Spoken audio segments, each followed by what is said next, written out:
The peace, mercy, and blessing of God be upon you. I am pleased to be with you today in this e-symposium organized by Trend Research and Advisory under the title Muslim Brotherhood International Organization, All Transformations in the Future.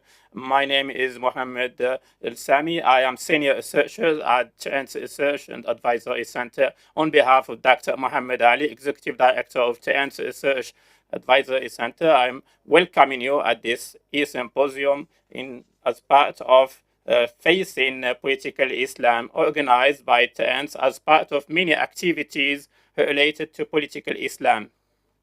I would like to mention that among those activities, announcing the issue of the book and the title International Organization of Muslim Brotherhood Global Networks of Influence and Control. It's about Muslim Brotherhood. It's part of 35 books issued by Trent Research and Advisory Center.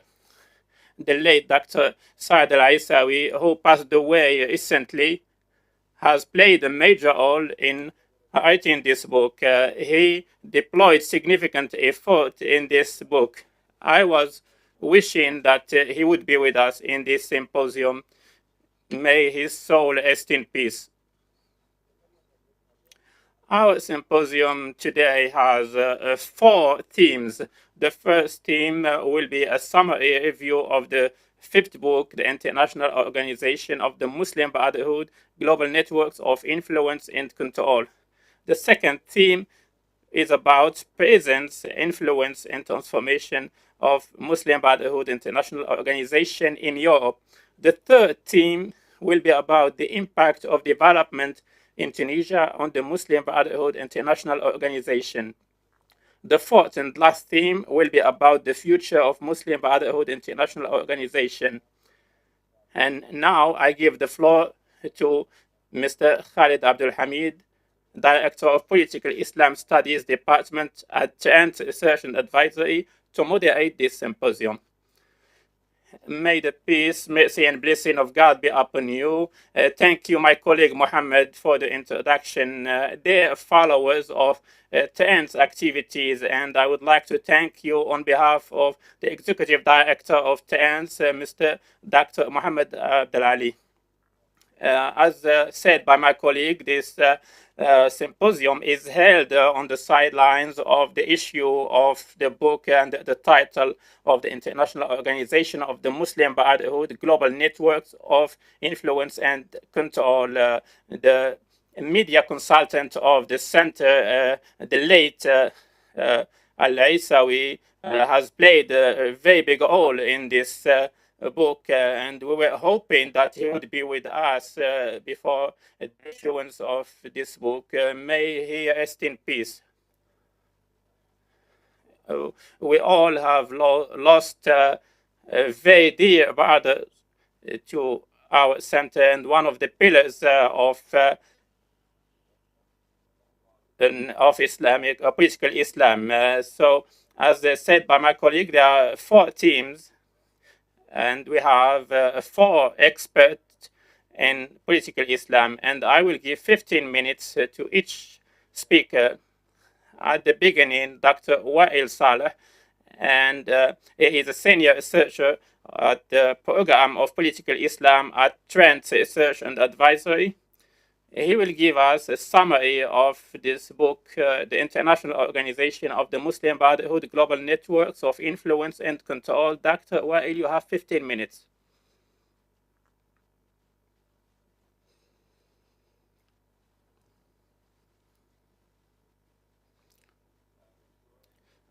Dr. Wael, please unmute yourself. Thank you very much, Dr. Khalid. I am very pleased today to have the chance to shed light on the main point of the International Organization of the Muslim Brotherhood, Global Networks of Influence and Control. This book consists of more than 400 pages. It's split up in 9 chapters, but I would like to concur with my colleagues and extend my condolences for one of the very important persons, Dr. Ashraf Al-Isawi, who passed away in last July, and he was a very noble man. In my speech, I will tackle the following points. First of all, I will introduce the goals of the book. And the second part, the subject addressed in the book, while shedding light on the analysis, especially the 9th chapter, which is about the future of Muslim Brotherhood. And at the end, the conclusions of the study. We'll start with the goals of the study. The goals of the study was done by Dr. Ashraf. The first goal is to identify the central importance of the international organization for Muslim Brotherhood. The second, to shed light on the external networks of the international organization and how it manages its relationship across the world. Number 3, to identify the tools used by the Muslim Brotherhood International Organization in order to infiltrate the Western society, be it by politics, religion, economy, or media, or others. And at the end, to foresee the future of Muslim Brotherhood organization in light of the recent development of the world. The second part of the study is about the importance of the study regarding the literature of Muslim Brotherhood. And the importance of the study is that it's the first comprehensive study taking into consideration the regional, international aspects for Muslim Brotherhood. Second, to stay ahead the curve with what's going on with the Muslim Brotherhood, especially since what's called the Arab Spring till 2021. The second thing is to use different approaches and epistemologies and new approaches to understand the characteristics of the international organization. Number 4, the book presents a comprehensive image on the networks of influence, and this is the first study that relies on very important sources such as video and some documents that will be presented for the first time. And we will see them in the Western literature on Muslim Brotherhood. There are some examples. There are, for example, videos about Yusuf al-Qaradawi, Yusuf Nada, Hamas movement. All of them are videos that any junior researcher can conclude that Muslim Brotherhood is not an organization that can live with the basic values of society in peace and stability. I will also introduce an example of 2 important documents. For example, the document found at Yusuf Nada in 2001 after the events of 2011, and it was introduced to media, and also we saw it in some studies. This document is called the Project of the Muslim Brotherhood. It was analyzed accurately to find out what the Muslim Brotherhood aims to achieve in the Arab world, in Europe. There is another document that was found with a leader of Muslim Brotherhood in the United States. It's called the Memorandum of Confidentiality, the strategic objective. It was written in 1991. So a simple analysis of these 2 documents leaves no doubt that Muslim Brotherhood cannot have local branches that are independent of the international organization. And those documents also imply that the organization have secret services that we found in a document with Yusuf Nada. And the organization has an insider organization that is ready to defend it with force, and also it try to give religious aspect to different national causes like the Palestinian cause. And the organization also tries to keep in touch with different extreme organizations and coordinate with them in the name of Islam. The organization tries to dominate the Muslim minorities, especially those in Western countries. Now, I will tell you about the topics addressed in the book and shed light on the main analysis. The first one is about the theoretical framework that allow us to understand the international organization, such as the actors besides the countries, and also how religion can be used as a market. The second chapter is about the genesis of Muslim Brotherhood and its development since the establishment of the Department of Communication until the establishment of the international organization, its current shape. And the third chapter shed light on the ideological aspect of the international organization and its animosity towards the nation state and the establishment of lobbies that would defend them. The fourth chapter analyzed the structure of Muslim Brotherhood, and the fifth chapter explained the relationship between Muslim Brotherhood and the branches in the Gulf states, and since that they can have some funds and sources for funding. And the other point is the other Arab countries and how they can be used for the organization. The next chapter explains the relationship between the international organization and the branches in Europe and North America, and how the organization has used them to achieve its goal. The eighth chapter tackles the relationship between the organization and the main branches in other countries such as Qatar, Turkey, and Iran.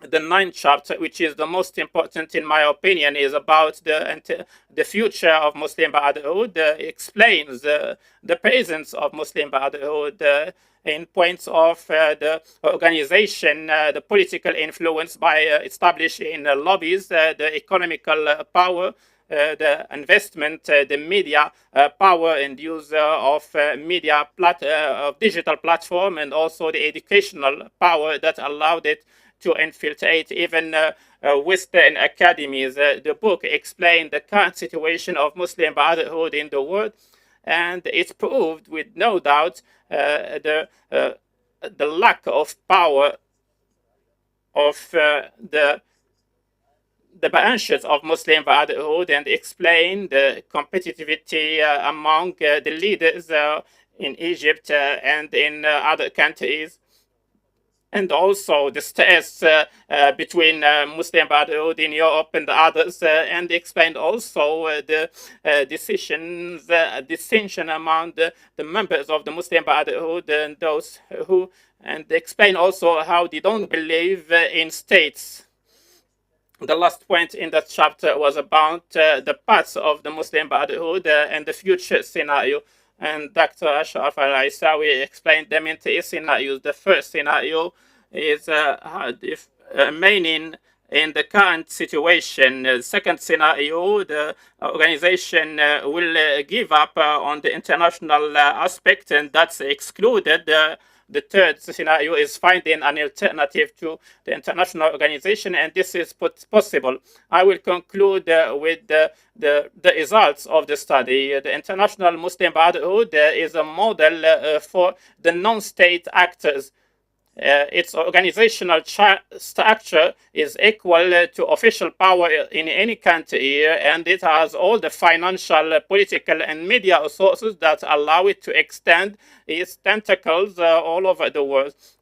The international organization expresses the objectives of the founding fathers, Muslim Banna, which is about dominance over the world. Also, the premises, the ideological premises of Muslim Brotherhood are in contradiction with the basis of the state, of the nation state, and especially when it comes to the confidential work, the meetings of the leaders, Also, the Muslim Brotherhood has been influenced by the development at the national and the regional and international level, and since 1913 in Egypt. The Muslim Brotherhood uh, is is also a tool to use religion by letting the Muslim Brotherhood as a benchmark for other extreme organizations in the world by imposing its opinion on them. Number seven, while most countries of the GCC have put restriction on the activities on Muslim of extreme organizations, the Muslim Brotherhood continues to infiltrate different countries and keep control of education and political aspects.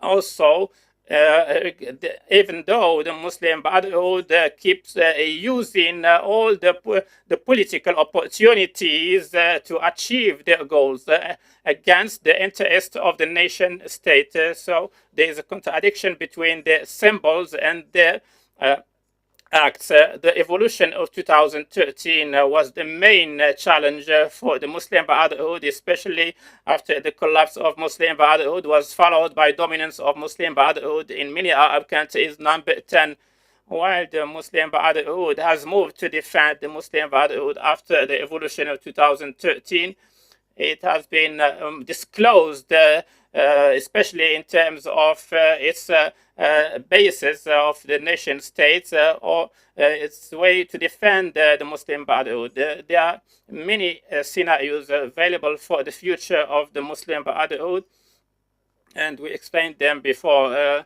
Last, even though the Muslim Brotherhood tried to invest the political, regional, and international development to come back to the political arena, especially after Joe Biden won the election, but that still looks like it's difficult or impossible because some political bodies in the US are warning against the danger of this group, and it's difficult to monitor their activities and their branches in different European countries. And also the change we have seen in the position of Qatar and Turkey towards the Muslim Brotherhood. Thank you very much. Thank you very much, Dr. Wael, for your presentation. This book is the first of its kind on Muslim Brotherhood. There was no such a book of this nature. The books before we have seen, they were tackling the Muslim Brotherhood in a different way, but this one is tackling the different aspects till foreseeing the future of this organization. Now we'll move to the next speaker, which is Dr. Muhannad Khurshid. He is advisor to the Austrian government. He will talk to us about the presence, influence, and transformation in the Muslim Brotherhood International Organization in Europe. Dr. Muhannad works since 2011 as the Dean at the University of Münster in Germany, and also professor of Islamic theology at the University of Münster in Germany, and director of the Documentation Center for Political Islam in Austria. And he is member also of the consulting body of the Ministry of Interior of Germany. And his interests are on, besides political Islam, about the renewal of the religious discourse and Islam in Europe. Dr. Muhannad has many books and publications in English and German of high quality. Dr. Muhannad, you have 15 minutes. Thank you very much. First of all, I would like to thank Trent for inviting me. I would like to tackle one part only due to the short time, which is about the change of the discourse of the Muslim Brotherhood and how they use that. I will clarify that how the use of Islamophobia can be used by the Muslim Brotherhood to achieve their goals. As you know, in the 60s and 70s of the last century, Europe has welcomed the Muslim Brotherhood members and gave them room for movement, and many countries such as Germany, France, they have used the cooperation with Muslim Brotherhood not for their own benefit, but it was as part of the Cold War against the communist bloc. So the Muslim Brotherhood in Germany, those who were there in the 60s and 70s, and they said they belonged to Muslim Brotherhood, they could easily get asylum. And in Germany, they could easily get permanent residence or even citizenship. So in those days, it was something positive for someone to say that I am a member of Muslim Brotherhood. And they were in Europe that was not risk because it was focus for them to focus on Arab countries. So Europe didn't find any risk from that organization, but they could use it for its war against communism in the Arab world. This has changed with the second and third generation of Muslim Brotherhood in the last years. And there has been more awareness in Europe that this organization started building parallel societies. In Europe, they want to have authority. They want also to get involved in politics, not as European citizens, but to achieve its own political agenda in Europe. So dealing with Muslim Brotherhood in Europe has changed recently, especially in countries such as Austria and Germany. And Austria has regulated and issued different laws against this kind of organization and the funding of the organization, or building mosques funded by external organization. And Austria took serious steps and was one of the first countries taking such actions and awareness about the danger of this organization on Europe. This has led to the fact that the discourse of the organization has changed. The movement have become more secretive. And now in Austria or in Germany, we seldomly find affiliates of the Muslim Brotherhood who would claim that they are members of the organization. On the contrary, some of them, they would criticize the Muslim Brotherhood while they are in fact are leaders of the organization. And so, because they know if they say that they are followers of the organization, they will not be able to move freely within Europe. The main point I want to talk about, as I said at the beginning, is how the Islamophobia has been used by the organization in order to obtain the biggest sphere in society and get approval within the European society. I would like to give a clear example from reality. It's about the report on Islamophobia. On the other hand, there is an initiative called Bridge Initiative at Georgetown University in the United States. And both initiatives Beige Initiative at Georgetown University and Islamophobia report, I cannot say that Muslim Brotherhood is the one who is behind them, although it is known, because if they listen now, they may sue me for that and they may win the case against me, because I have nothing to prove against the Muslim Brotherhood in Europe that they are members of the organization, because all the movement now are secretive. So there is another way to make searches on this organization and their movement without mentioning names or the mosques that belong to them. So it's complicated, and I want to focus on Islamophobia.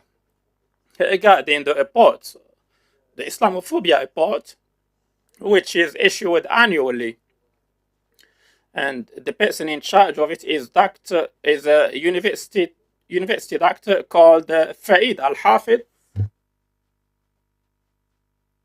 And there is a big question mark on him because he is considered as Muslim Brotherhood members. But I can't say that. There are only some question marks about him. And for many years, he has been issuing the Islamophobia report. If you open the first page and see who is funding, or the main financing entities, you will see that there is an endowment center for funding. It's from Turkey, from AKP. The current government of Turkey is the one who is behind the funding of this report.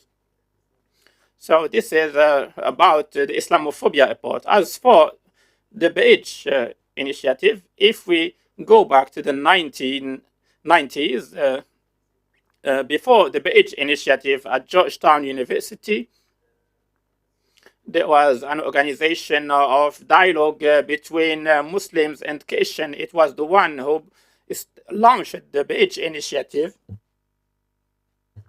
And we don't know much about it. We only know that it has some roots in Switzerland. We know that Muslim Brotherhood, they have presence in Switzerland. Person in charge is the university professor called Zitu.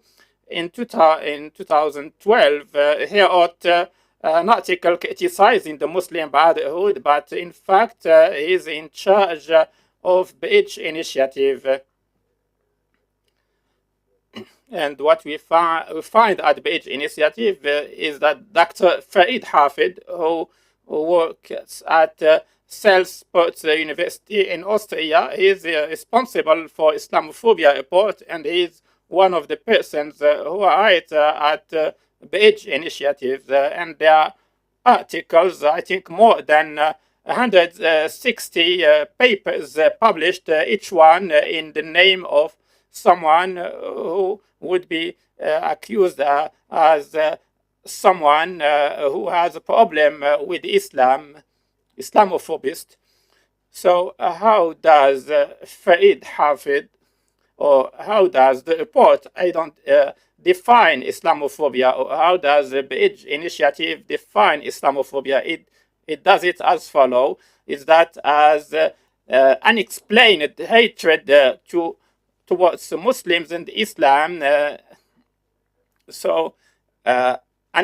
unjustified hatred towards Muslim and Islam. So when we look at the names that we find at the names of Islamophobia report, if we look at the Beige Initiative at Georgetown University, we can look at the first page and find the names.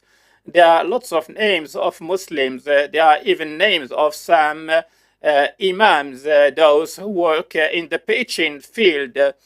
So how can we say there are no enemies to Islam and Muslim, and they have unjustified fear of Islam and Muslim? If you see the names of the personalities in the Islamophobia report or the Beige Initiative, you will see that there is one commonality, is that they have worked in one way or another against political Islam.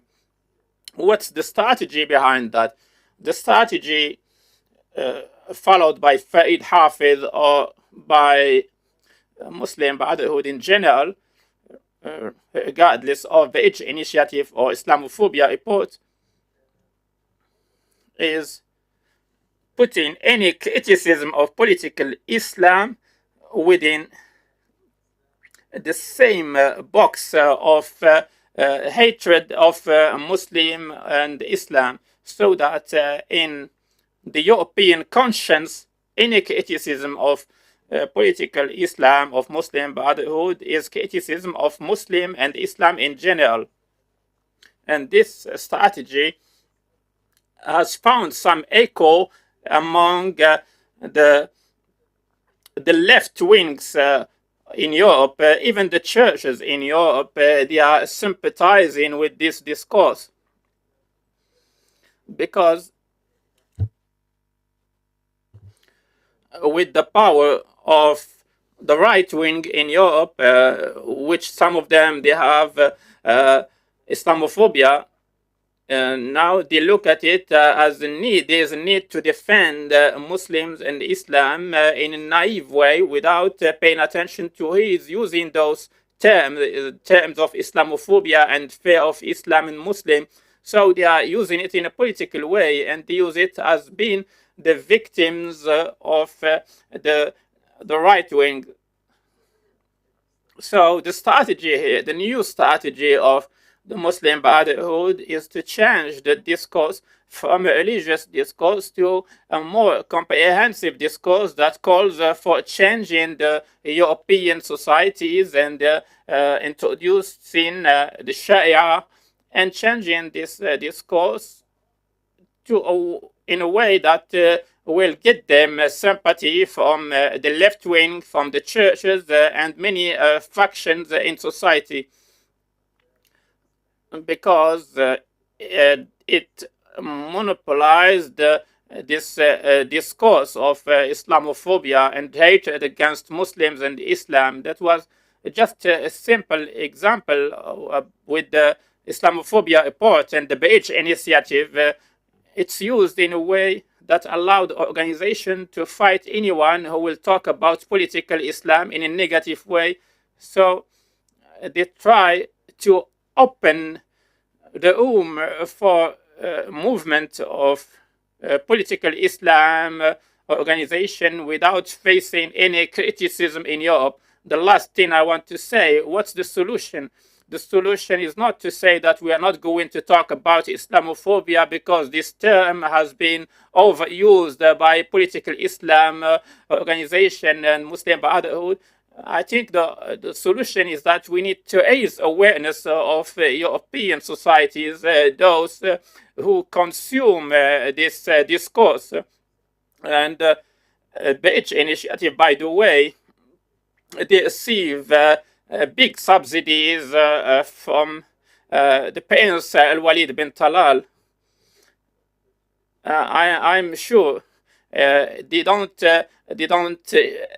do that on purpose to help the Muslim Brotherhood, but even the Muslims, they have some sympathy with them, and many people say we want to help the Muslims in Europe to face discrimination and the hatred of Muslims or against the extreme right wings. So we need to raise awareness, be it in the Arab Islamic countries, and also we need to raise awareness of European societies like Professor Sizito. I think he doesn't know details on how his name can be used at Georgetown University by a Muslim Brotherhood and other organization of political Islam. So the awareness raising is something important. The other thing is that those who talk about Islamophobia, we need to leave them with no chance when they talk about Islamophobia, and we need to give a chance to other organization that can talk about Islamophobia in a more practical and realistic way without using it in a political way against those who want to talk about political Islam or disclose the organization of political Islam. This was the last point. We need to unveil the use of terms such as Islamophobia or hatred of Islam by political Islam. So we need to raise awareness, especially the elite, the European elite, and I think this is something important. We need to collaborate with centers in Germany and in Austria, and there can be a collaboration with Trent Center. The political academic elite, they can collaborate, and also in Arab countries. So that's it, and thank you very much. Thank you, Dr. Mohammed. Thank you for your speech. You focused on many important points. You talked about the idea of the organization changing its discourse in Europe in order to obtain sympathy. Also, you talked about Islamophobia, and you gave us lots of details. That's very important because there is a wrong image on Islamophobia, even in the Arab countries. The term is taken lightly. Islamophobia is hatred of Islam, not hatred of political Islam. So we are indeed trying to raise awareness about that. Even some reports or documents or books, we try to translate them into different languages so they can reach other societies in Europe, in America, in Asia. We have some books of Muslim Brotherhood were translated into more than 15 languages. So we want to convey these messages and the information to the rest of the world. So again, thank you very much, Dr. Mohammed. And we'll move to Dr. Zainab Toujani. She's an expert in Islamism and analysis of religious discourse at the University of Manuba. She has a long experience in political Islam, and in first researches she focused on political Islam since her university studies. She has been focusing on that and also participated in many conferences on the topic. And also she is a leading figure on women's rights. You have the floor, Dr. Zainab. You have 15 minutes to present your speech. Thank you. And I would like to thank Trent's research and advisor. I would like to thank Dr. Wael for inviting me.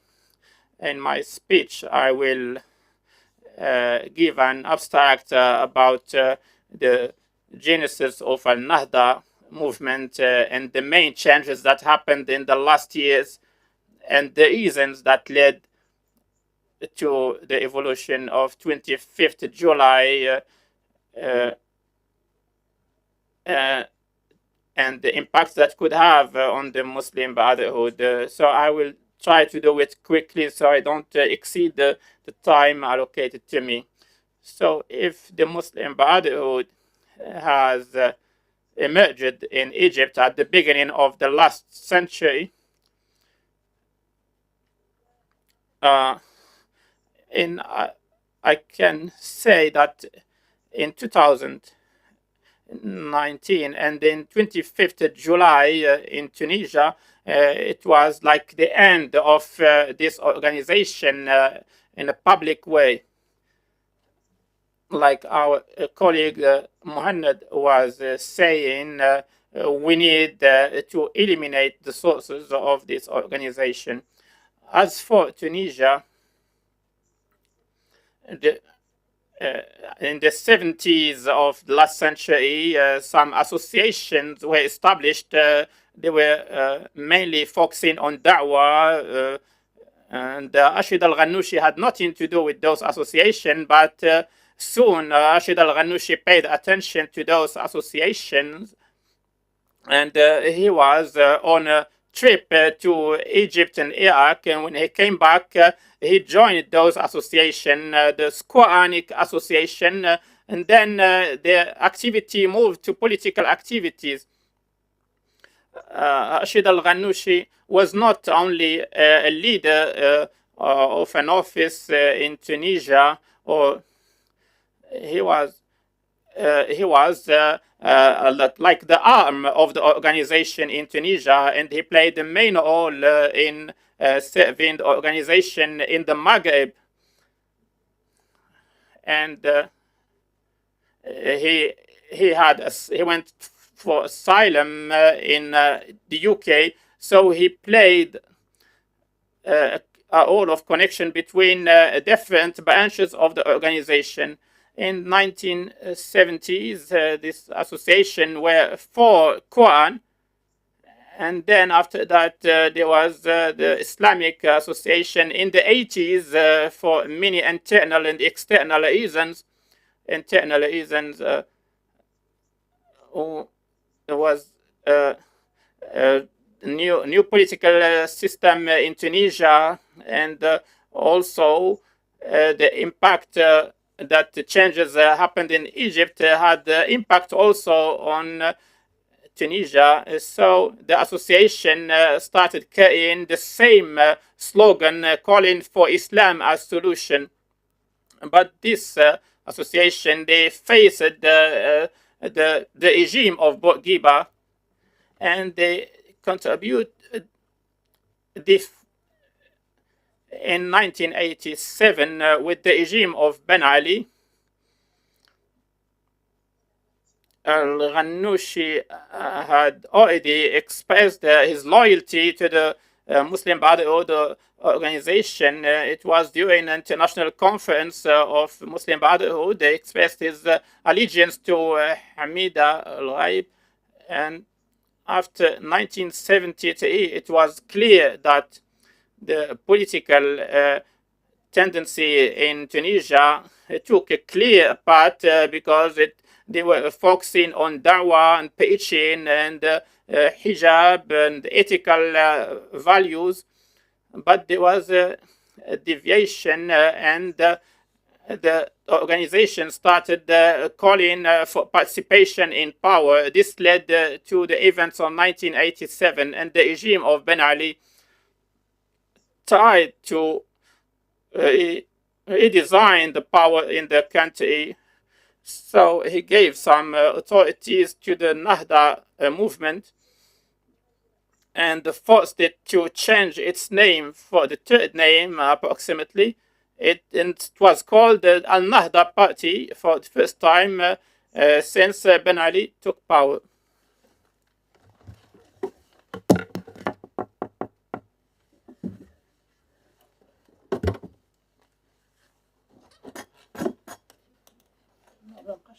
No power.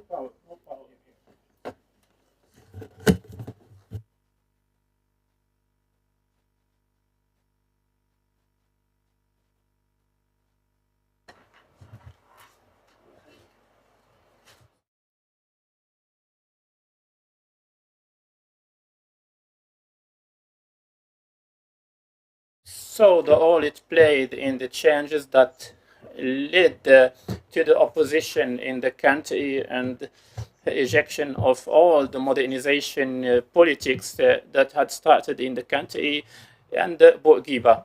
The proof is what happened in 1987, the case of the security group. Without going into details, they followed the Egyptian model. I'm talking here about the Muslim Brotherhood. This has led to infiltration of the security agencies and the military, and it had also led to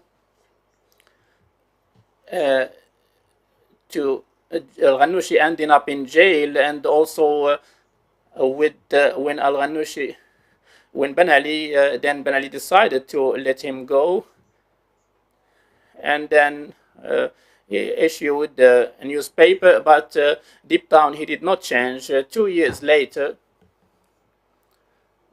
the regime of Ben Ali once again has used his anger against this regime, and since then, for 20 years, the security way of dealing with them was the main way used by the regime. At that time, al-Ghanouchi went to Sudan, and he had a very important relationship with al-Tuabi and the Muslim Brotherhood in Sudan, which would have an impact, first of all, on his thinking, because he started producing many books, and that would have an impact on his way of work. And after that, in London, with some testimonies collected, Rashid al-Ghanouchi played a role in spying on the Muslim Brotherhood in Morocco, and he played as double agent to serve the Western societies and the Arab countries at the same time. After 2011, al-Ghanouchi tried to disconnect himself from the Muslim Brotherhood, but all the evidence proved otherwise, starting from discourse issued after 2011 that has changed for many reasons, but also after his frequent visits of the entities suspected of funding the Muslim Brotherhood in Tunisia, especially from Turkey, and his participation at the international conference in Turkey. Al-Ghanouchi had main roles that he wanted to be the head of the international organization, or the deputy, or as president of the parliament. He didn't have the power or the diplomatic immunity to intervene in the Libyan crisis.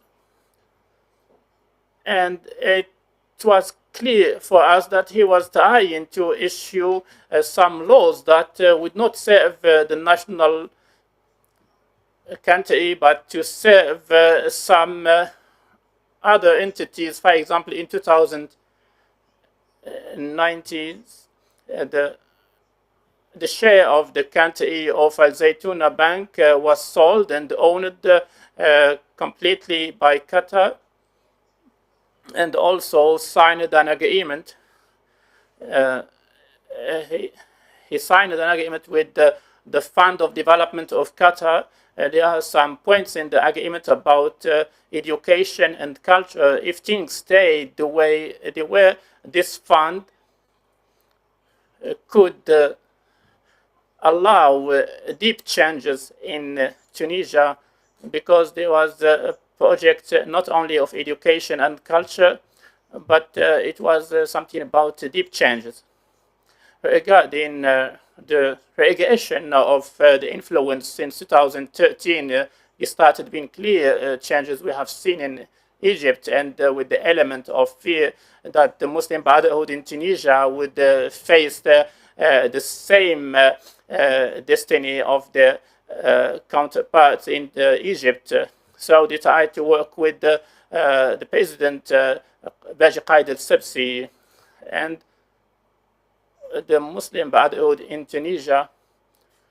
All the indicators were indicating that they are going to collapse, because for 10 years was long enough to reveal the different caps that al-Ghanouchi was putting. He had discourse for the West. He used to give lectures about democracy in the West, but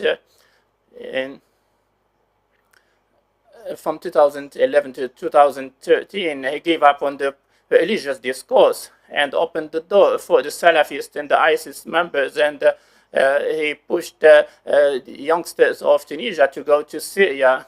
and there has been assassination of Sheikh Ibn Eid and Al-Bahmi, and also the campuses of Da'wah preaching in mosques and the public spaces, and the Tunisian people did not accept that, especially with the assassination that took place and the preaching discourse. In almost in every Tunisian family, will find one person who went for jihad. So society in Egypt has paid the toll for that discourse. So it was time for people to say no to this reality. After that, we have seen that Al-Ghanouchi has used the discourse of Islam, used the discourse of democracy. He was doing that same, using that discourse on the surface, but the rules he was using were the same. The rules he is using for 20 years or more were the same. He was collecting funds, saying that he will spend it on Al-Nahda mosques, and those funds didn't even reach the bases of Al-Nahda. And they found out that he was lying to them, because the members of the movement, they were in prisons, and the families were paying for the affiliation of the family members. So the regime was torturing all the families. So when we say the whole family, it's almost the whole society in Tunisia have paid for the belonging of one of the family members to the organization, and the funds collected by Al-Ghanouchi did not reach the victim. This is why Al-Ghanouchi tried to compensate them, and he lied again when he promised them compensation. But although he gave them to some people who were affiliated, who were loyal to him, but could not give it to everyone else because of the economic crisis. So many factors contributed to disclose the hypocrisy of his discourse. So when the events of 25th July took place, the organization intervened very hard by the official position of the Turkey state, which supported Al-Ghanouchi and considered what happened as a coup d'etat by the spokesman of the Muslim Brotherhood in Libya and in Algeria. And each spokesman of Muslim Brotherhood supported Al-Ghanouchi. But we have seen that people did not react to that invitation to people to go to the street to demonstrate. And when Al-Ghanouchi was sitting in his car in front of the parliament, Dr. Zainab, you have 2 more minutes left. I will conclude. All this has helped to see the face of this, the true face of this discourse. What happened is that the international organization has lost its arm in Tunisia, and even the leaders within Al-Nahda movement, they consider this organization as a burden. This is why we have seen contradictory statements from the members. I think with the end of Al-Ghanouchi, this relationship between Muslim Brotherhood from Tunisia, from outside, will end, and there are some associations that we need to pay attention to, and also the branch of Muslim scholars in Tunisia. We should also work on that issue, and we should also look at Moro, who has disappeared and who is giving lectures, and he is supported by Turkish association, and we see him in most of the Tunisian TV station, and he's funded by Zaytouna Bank.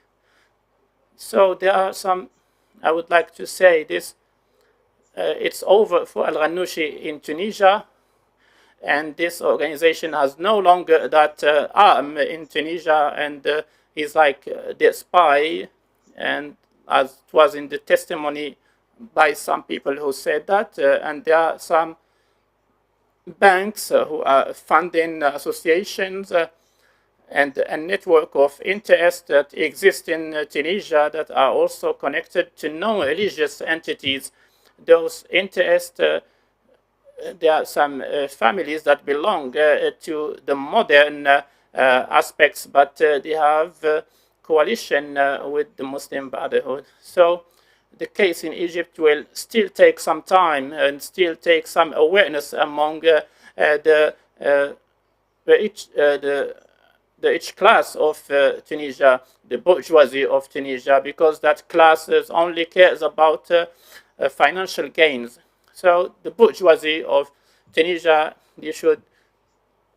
we should look at the project they are working on, and we need to convince them not to put their interest in the same box with the Muslim Brotherhood organization and also the International Association of Muslim Scholars and different associations that are directed towards Muslims and children. Thank you very much.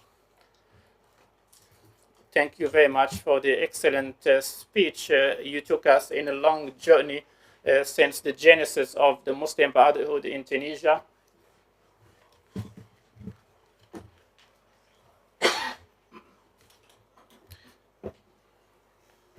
In reality, there are some questions that are raised about the future of the Muslim Brotherhood, especially after what happened in Egypt, in Sudan, in Tunisia, and also what the Muslim Brotherhood is facing in several European countries.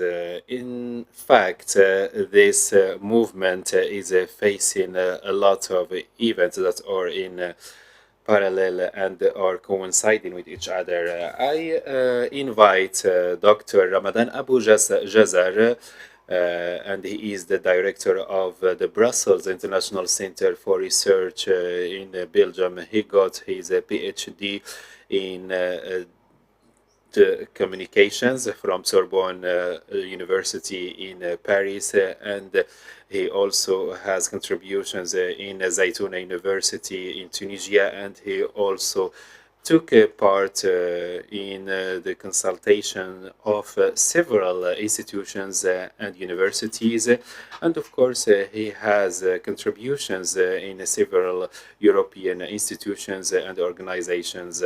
Dr. Ramadan, you have the mic and you have 15 minutes. Thank you very much, Dr. Khalid, and I thank Trent Research and the training for giving us this opportunity. I greet all the colleagues who preceded me for their valuable presentations, especially when they shed light on some chronological and historic perspectives. And I would like to thank Dr. Muhannad Khurshid, who talked about Islamophobia report and the attempt of the Muslim Brotherhood to dominate this report to serve the agendas of the Muslim Brotherhood. And I would like to thank Dr. Zainab Toujani for her presentation. And in this regard, I would like to greet the effort of the Tunisian people through their spontaneous movement and protest. And they were beyond our expectations, and they gave a hit to the Muslim Brotherhood in a way that is similar to what took place in Sudan. My presentation is about the Muslim Brotherhood as a danger to the democracy in Europe.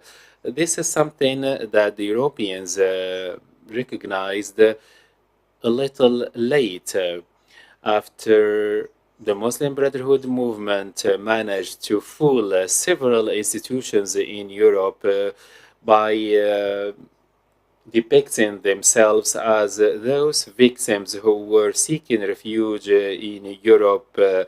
And of course, after they infiltrated in several institutions in Europe, it came to the knowledge of the decision makers now that that was simple deception. And of course, now the intelligence services are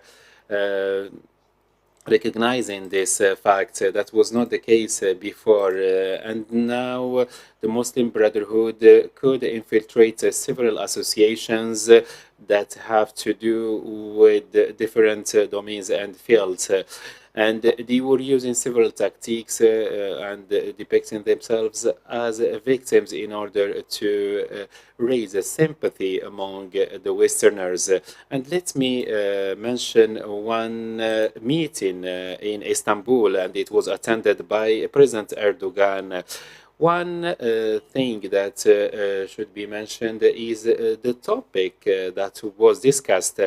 And this topic was, what if the Muslim Brotherhood is banned in Europe? That was among the topics discussed at that time in that meeting, which means that they were betting on their existence in Europe, and they were knowing that by their activism in Europe, they could topple several systems and several regimes in the Arab countries in particular. There were no clear responses, but a strategy was adopted, which is spreading and establishing a number of associations in European cities and using sometimes non-Arab and non-Muslim names in order to put this smoke screen in case these associations are about to be banned or prohibited. So it was a preventive measure by them. The other thing is that some countries started recognizing through some intelligence report, especially Germany, they started recognizing that the threat of the Muslim Brotherhood is real, and they started banning some of their activities. The same thing took place in Austria. 56 imams have been expelled because they were promoting the rhetoric and the propaganda of Muslim Brotherhood, and they were accused of trying to Muslim brotherhoodizing of the societies and the community, and Islamization of these communities as well. In Belgium, there was a seminar, and that was the first of its kind during the COVID-19 pandemic. The only point that was discussed in that meeting and that session was about the presentation of a book of a person in the parliament who was talking about the threat of Muslim Brotherhood on the democracy on Belgium in particular and in Europe in general. And in that book, he tried to explain how some parties like the Green Party and some left and the socialist parties are infiltrated by the Muslim Brotherhood, because they keep telling others that the Muslim Brotherhood are a movement that is having legitimacy, and by doing that, they try to legitimize their activism. The other thing is that Muslim Brotherhood are depicted by the Green Party and the Socialists that they are the alternative of the Salafism, and they are the alternative of the Wahhabist movement that was supported by Kingdom of Saudi Arabia in the past. And that is the only alternative to counter that ideology of the Wahhabism and Salafism. And of course, this is a deformation of the reality. and this is opposite the image that is promoted by Al Azhar al Sharif of Egypt and the moderate institutions of Islamic countries. And they are trying to counter the influence of Al Azhar and Saudi Arabia. And this what happened exactly in 2018 after they removed the custody of the Kingdom of Saudi Arabia, and that was a result of several efforts of Muslim Brotherhood activists. And when that grand mosque was changed in terms of its status, it became more allegiant to Turkey and Muslim Brotherhood. At the same time, we have to admit that there are some communities, Muslim communities in Belgium and in Europe, and we can expect that in Belgium in particular that the Muslim Brotherhood might be classified in the list of terrorism. So I would like to say that it is an achievement that we managed to convince the Europeans of the danger and the threat of this movement. However, this movement has different tactics and strategies, and it is having an expertise in camouflaging. And of course, we knew through the presentation of Dr. Muhammad how they used the Islamophobia report to serve their agendas. We know for sure that this movement uses democracy only when it serves its agenda. However, they don't believe in it when it doesn't do that. So, in this context, we have to mention the example of murdering the French teacher. After that incident, there were many calls to ban the Muslim Brotherhood in France.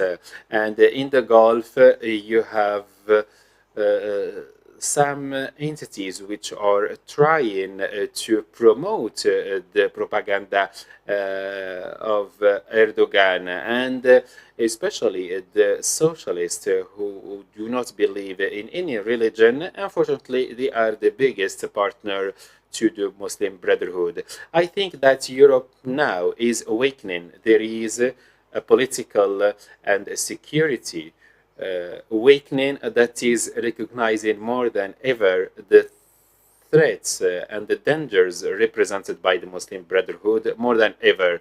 I sent you an abstract in which I said that it is useless when the security is not focusing on that movement.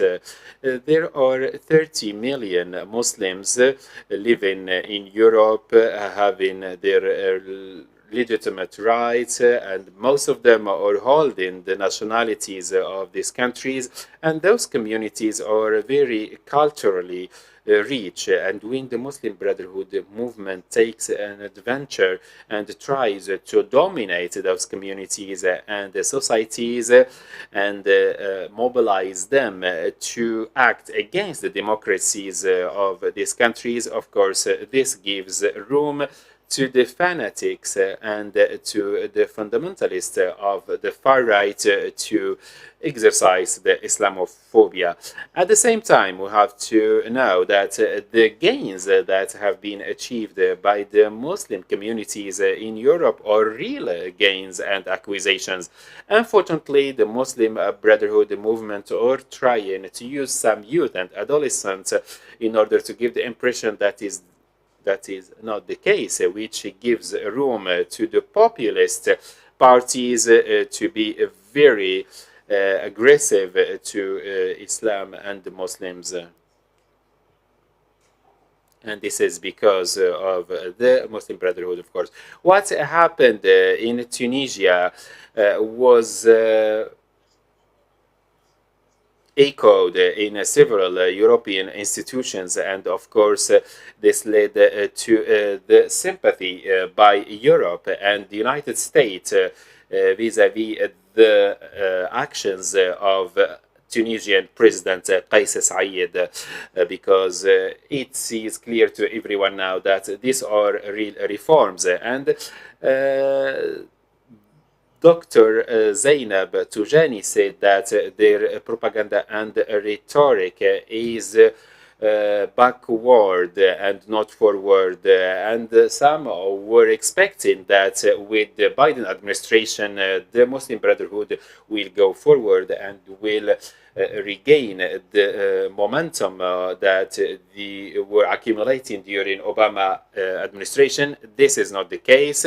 Now people and the countries in the West are distancing themselves from the Muslim Brotherhood. So this is a failure. This is a backwardness in several countries, and of course this is impacting their role, especially that they worked with Western intelligence in the past. They were sharing with them several information. Now this is not working, and the deception that they used with those intelligence devices and centers are no longer useful and working. And we remember the example of Al-Nusra Front in Syria, which was working for the Muslim Brotherhood. And as Dr. Ashraf Al-Isawi, who mentioned several videos of Sheikh Qaradawi, and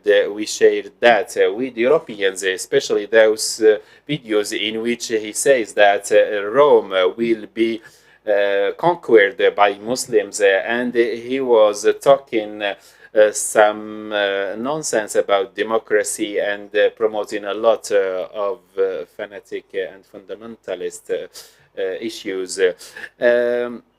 Now we have to be pleased that there is a security and political awakening in the West. What trends research and advisory is conducting in terms of seminars and symposiums, this should be concluded with recommendations that can be shared with several European and Western entities, and also the centers of human rights should be contacted by you in order to be aware of the threats that are represented by the Muslim Brotherhood, especially after the incident in Tunisia and after the regression of the Muslim Brotherhood in Turkey. Let me talk about Geneva. There are some attempts to attack some countries in the region. You have 1 minute left, so there should be a joint action against the entities that are influenced by the Muslim Brotherhood. There are some communist parties in the West to attack and to criticize unfairly some countries in the region, especially the United Arab Emirates and Saudi Arabia. Our time expires. Thank you very much for that presentation. And of course, time is running. We would like to hear more from you and the other speakers, but I would like to thank you anyway for the information that you shared with us about the Muslim Brotherhood and their activism in Europe, and how we witnessed this shift in Europe, especially their outlook and their insight and their vision about the Muslim Brotherhood. Of course, as you mentioned, and as Dr. Muhannad mentioned, there is more and more recognition that the Muslim Brotherhood is a threat and a danger. We are noting that you shared with us this suggestion of sharing the recommendations of such events with some centers in Europe and the West. And now I would like to open the door for discussion if anyone wants to ask questions. But let me start asking our colleague, Doctor, you have 3 minutes. You can share with us your questions or your remarks. Doctor, unmute yourself, please. Dr. Huda Shakir Marouf. Thank you very much. I would like to thank the speakers and Ms. Bushra and those who delivered presentation. And I would like to say that we all pray for our colleague Dr. Ashraf, who was very dear to our heart. He was very collaborative. He was a very loving person. In reality, I really enjoyed what I heard from the speakers and what I heard from Dr. Zainab. I enjoyed their ideas, and I would like to take you to another direction, which is this Muslim Brotherhood movement. Experienced this ghetto ideology and ideas, and it tried to isolate Muslims who live in Europe, who live their citizens. That movement wanted to make them imprisoned in their own ghetto, but at the same time, Muslim Brotherhood wanted them to promote the ideology of the Muslim Brotherhood and to infiltrate in the communities and the societies and have an impact and influence on those societies and communities. So this is a duplication. This is a duplication, of course, and this ideology that was clearly crystallized in Egypt with the forming and foundation of the movement, and after that when they spread to Europe and US. So that was a contradiction. They wanted globalization, but at the same time there are many disparities that have to do with the ghetto, with the infiltration at the same time in communities and societies. That's all I have to do, and I thank again all the speakers who shared with us several insights and input about that movement, the Muslim Brotherhood. Thank you very much, Dr. Huda, for your information, and I give the floor now. Give the floor now to Dr. Muhammad Mahmoud Abu Ghazli. Thank you very much. I would like to share with you some insights about the future of the Muslim Brotherhood organization. Dr. Zainab talked about the Muslim Brotherhood in Tunisia, and of course, after 7 years, there are many events that happened, and many slaps were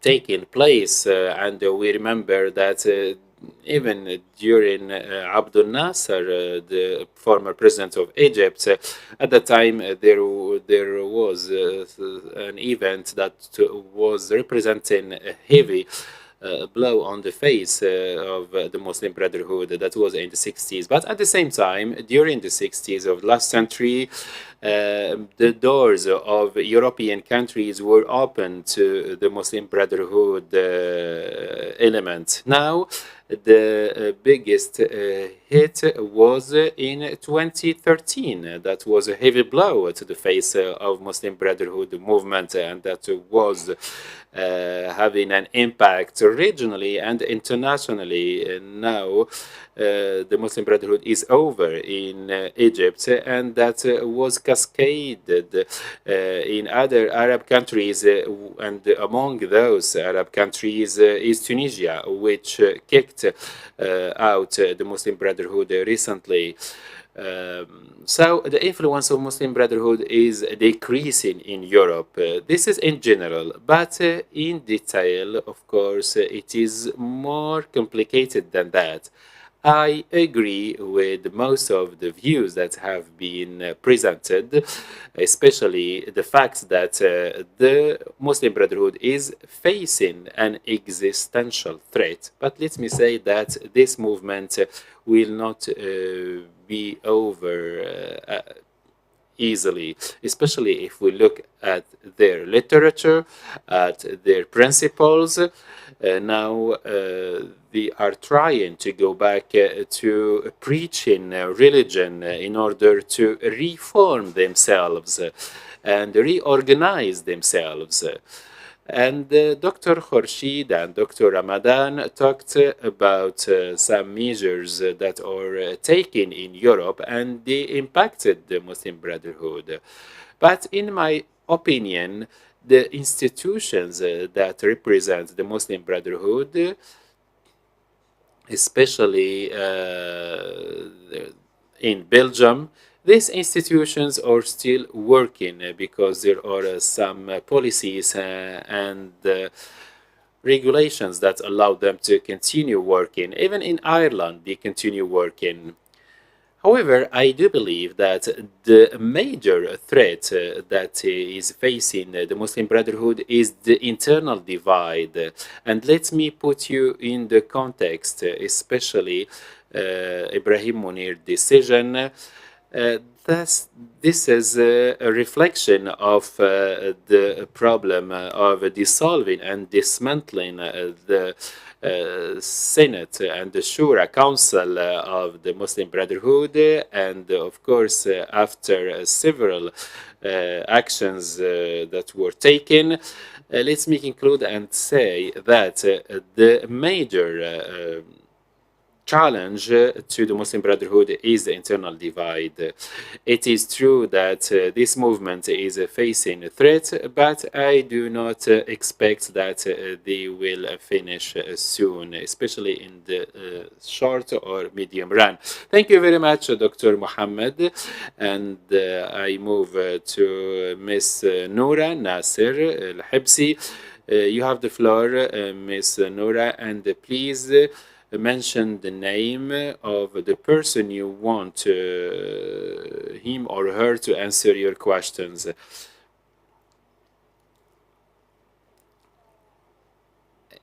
In the beginning, I would like to thank the presenters about their insight and their input, especially that this symposium is taking place in a very important time, especially after the latest changes in Tunisia and some other countries.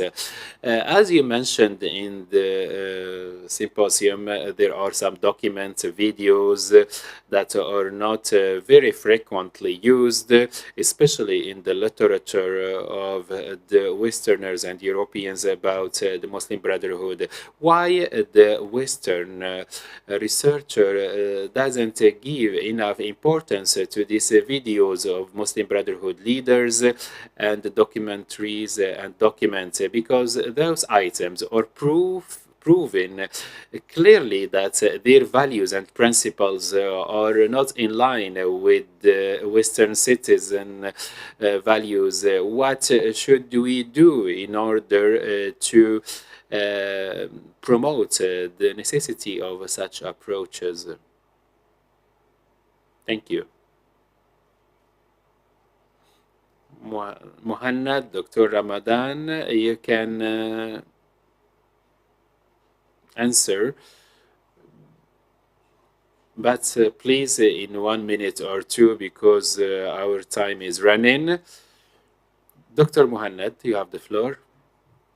In a simple sentence, according to my expertise, the language is important because most of the videos you mentioned, Miss Nora, usually are in Arabic or in Turkish. So usually the language is an obstacle because the European researcher or fellow doesn't know Arabic or Turkish, and many Western European researchers the rely on the discourse they hear, and the Muslim Brotherhood are using victimization tactic in order to depict themselves as victims. So they use a rhetoric in Europe that is different than the one they use when they speak in Arabic. So it is our role as Arab researchers.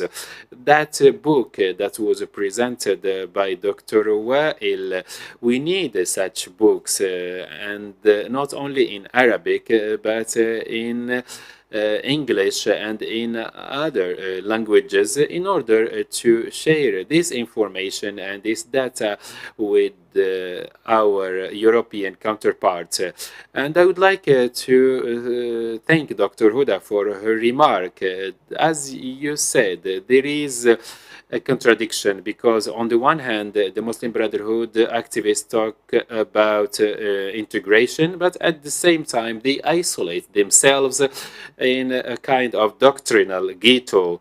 So when we talk about integration, we know that they ask their activists and their members to learn languages, to reach the decision making positions, etc. Here, they are using that as a tool, not as an objective. And the integration calls is used also as a tool, not an objective. And the Muslim Brotherhood and the political Islam institutions, their objective, as I said, is not the integration. When they reach that objective, they change their discourse and they no longer embrace integration. I conclude by answering and commenting on what Dr. Muhammad said. In Europe, it is not that easy. The Muslim Brotherhood and the political Islam organizations or not countered enough because there are no alternative institutions. For instance, if you look at Germany and Austria, and if you try to see what are the organizations which are trying to interact with the government as a representative of Muslims in Germany or Austria, you will find that almost 80% or more of these institutions or belonging to the Muslim Brotherhood. So there is a lack of alternative. We do not have to criticize what is existing, but at the same time, we have to invest more in finding the alternative that is more suitable. Thank you very much, Dr. Muhannad. Dr. Ramadan, you have the floor. Thank you very much, Nora, for this valuable question. Khurshid answered partially your question, and I would like to reiterate that the American or the European legislator doesn't have a lot of sources, and they know the titles only, and they use mainly the references that is written in their own language. And of course, the different Muslim Brotherhood media platforms are trying repeatedly to cast doubt on the legislator and the researcher in Europe about what others are trying to trigger. And now, if we look at their agendas. In their agendas, they try to impact and lobby in the West and in Europe, especially by resorting to the human rights institutions and centers in Europe and the West in general. And there is one thing which is very important to as researchers. From time to time, some media outlets of Qatar and of Muslim Brotherhood, they exercise defamation and they spread lies and including calling for killing the researchers who are against the Muslim Brotherhood or promoting us as we are siding with the far right in Europe. And of course, we live in capitals where there are many thousands of people who came back from Syria, and we know the ideologies of some of these people, and we face really some threats of killing and assassination simply because what we do in terms of criticizing what the Muslim Brotherhood are doing. So there should be a response to that. Otherwise, the researchers will remain under the threat of the Muslim Brotherhood and the media outlets that broadcast their ideology. Thank you very much. I would like to hear now from Dr. Zainab and then from Dr. Wael. All the discussion that I heard is very important, and I would like to say that we are talking about maybe the impact of 9/11 in shedding light on Islam and political Islam in general and the change that took place in the West in general. So when we talk about the Muslim Brotherhood, when I said that the event of Tunisia came as a conclusion to the several and serial defeats of the Muslim Brotherhood, I want to say that, of course, now people are more aware of the agendas of the Muslim Brotherhood. Anyone has the religious freedom to be Muslim and to practice Islam, but we have to differentiate between this human right and this use of this right by some entities and individuals. So we have to raise awareness. The Socialist Party of Tunisia made the same mistakes. The human rights activists of Tunisia made the same mistake, and they confused between that right of converting Islam or practicing Islam in a moderate way and use this right in a fanatic way. But you have to be aware that the audiences are very important and the nature of the discourse is very important, and also there are challenges. Sometimes you are accused of trying to give your allegiance to the West or against the human rights. Sometimes you receive some threats of assassination and killing. However, we have as academicians to stick to this freedom of research, of thought, and of course, we have to be more aware that we should always be basing our work on science, on proof and evidence. Thank you very much. Thank you very much, Dr. Zainab. Dr. Wael, briefly, please. Thank you, Dr. Khalid. I agree with Zainab when she says that Muslim Brotherhood is about to vanish, and its collapse is inevitable, especially the Muslim Brotherhood. We saw what happened in the Arab Spring, so-called Arab Spring, and after several countries were supporting the Muslim Brotherhood, and the political Islam is fading out now. Now, if we look at their literature, they talk about caliphate, and they talk about monopolizing, talking in the name of Islam, etc. Now, their literature is exposed to everyone and was exposed to large during the event of 2013. Now there is what's happening in Tunisia, and it seems that the political Islam now is exposed more than ever, and this will lead to the end of Islamism because it is no longer accepted and it lost all its bright sides, and now it is like